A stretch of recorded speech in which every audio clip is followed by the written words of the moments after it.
اشفاق احمد صاحب بھی آپ کی مجلسوں میں اکثر آیا کرتے، کیا گفتگو ہوتی تھی؟ کیا وہ آپ سے سیکھتے تھے، آپ ان سے نہیں، میں نے تو ان سے نہیں کچھ بھی سیکھا، کیونکہ میرے پاس تو وہ بطور طالب علم ہی آتے تھے، مگر نفیس آدمی تھے، محبت والے آدمی تھے۔ میرے جب لاہور میں لیکچر ہوتے تھے نا، تو یہ ہر لیکچر میں بیٹھے ہوتے، ان کے اتنے دن پاؤں سوج جاتے، میں گھر نہیں جاتے تھے۔ وہ ظفر صاحب پوچھتے بابا جی گھر چلے جاؤ، انہوں نے کہا یار گل یہ ہے میں تو کتاباں ہی پڑھیاں نا، اتنے تو جو گل ہے ڈائریکٹ آ رہی ہے، یہ کتاباں نہیں کدھر پڑھی تو میں نہیں جا سکتا۔ وہ ان کا میرے پاس آنا ایسے ہوا، اصل میں یہاں جیلم میں ان کے بھانجے تھے، ان کی پرائم گلاس فیکٹری تھی، تو ان کو انہوں نے فون کیا کہ یار جیلم میں سنا کو بابا عرفان ہے۔ انہوں نے کہا جی ہاں ہمارے مینیجر رہے ہیں بینک کے، تو بڑے دوست ہیں۔ ان کو امریکہ سے کسی نے کہا، ان کی جو نو تھی یعنی کہ بہو، انیک کی بیوی جو سب سے بڑا بیٹا ہے، اس کو آنکھوں کا کوئی ایسا ایشو ہوا تھا کہ ڈاکٹروں نے کہا یہ بلائنڈ ہو جائے گی ودن فورٹ نائٹ، تو تم کو بابا تلاش کرو، ہمارے پاس تو اس کا علاج نہیں ہے۔ غزالہ نام ہے اس کا، یہ نام بھی یاد ہے۔ تو وہ انہوں نے کہا جیلم میں کوئی بابا ہے، انہوں نے کہا جی آ جائیں۔ اشفاق احمد اس کے لیے آئے میرے پاس، میں نے انہیں طریقہ بتایا، مولا نے کیا، 10 دن میں وہ نارمل ہو گئی، ڈاکٹر کہنے لگے بیماری ختم ہو گئی، امریکہ کے ڈاکٹر۔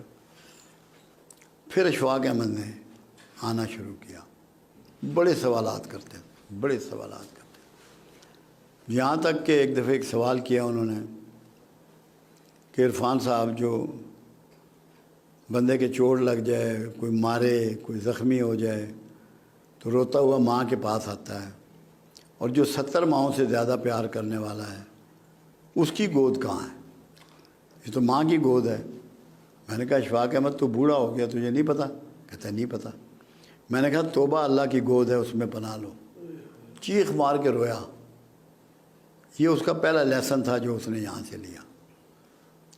پھر میں ان کے گھر گیا، کھانا کیا انہوں نے میرا، اپنے اس سے بڑا کمرہ تھا جس میں ان کی زمین سے وہاں تک کتابیں تھیں، 16,000۔ کہنے لگے عرفان صاحب یہ 16,000 بکس ہیں جو میں نے ساری پڑھی، ایک جلد نمبر لگے ہوئے نام لکھ کے۔ میں نے نظر ماری، میں کہا اشفاق احمد ساری زندگی باطل ہی پڑھتا رہا ہے؟ کہتا ہے بابا جی کی مطلب؟ وہ میں کہا تو ساری مخلوق کی ہیں، مخلوق میں تو ضرور بطل میں نے جھوٹ، خالق کی کدھر ہے؟ خالق کی دکھا مجھے۔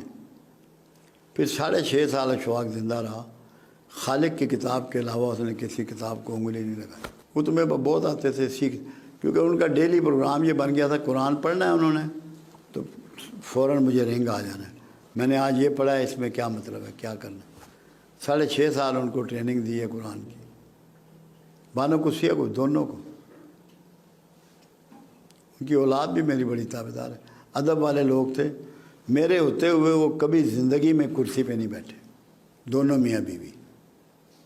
کمال کا ادب تھا ان کا، زمین پہ بیٹھتے تھے۔ یہ دور سائنسی ترقی کا دور ہے، آئے دن کوئی نہ کوئی نیا مرض سامنے آ جاتا ہے، پھر ڈاکٹر سائنسدان اس کا علاج ڈھونڈنے نکل پڑتے ہیں۔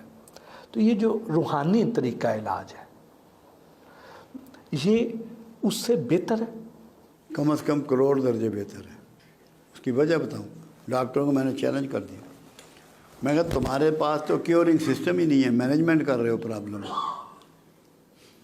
روحانی طریقے میں تو اس کی کیورنگ ہے، کیونکہ وہ اللہ کے بتائے ہوئے راستے کے مطابق ہے۔ انسان تو اللہ کے مقابل میں نہیں کھڑا ہو سکتا، جتنا مرضی لائق ہو جائے، یہ فرق ہے۔ نیت چاہیے اچھی، فالو اپ اچھا چاہیے، سمجھو۔ ان پڑھ نہیں کر سکتا، مجھے یہی نہیں پتا کہ کون سا آرگن کیا کام کرتا ہے، میں کیا ٹریٹمنٹ کروں گا؟ اسی لیے اللہ کے حبیب صلی اللہ علیہ وسلم کا فرمان ہے کہ مستند طبیب کے پاس جاؤ۔ دیکھیں ایک بات روحانی علاج سے آپ سمجھ لیں، آپ کی سمجھ میں آ جائے گی۔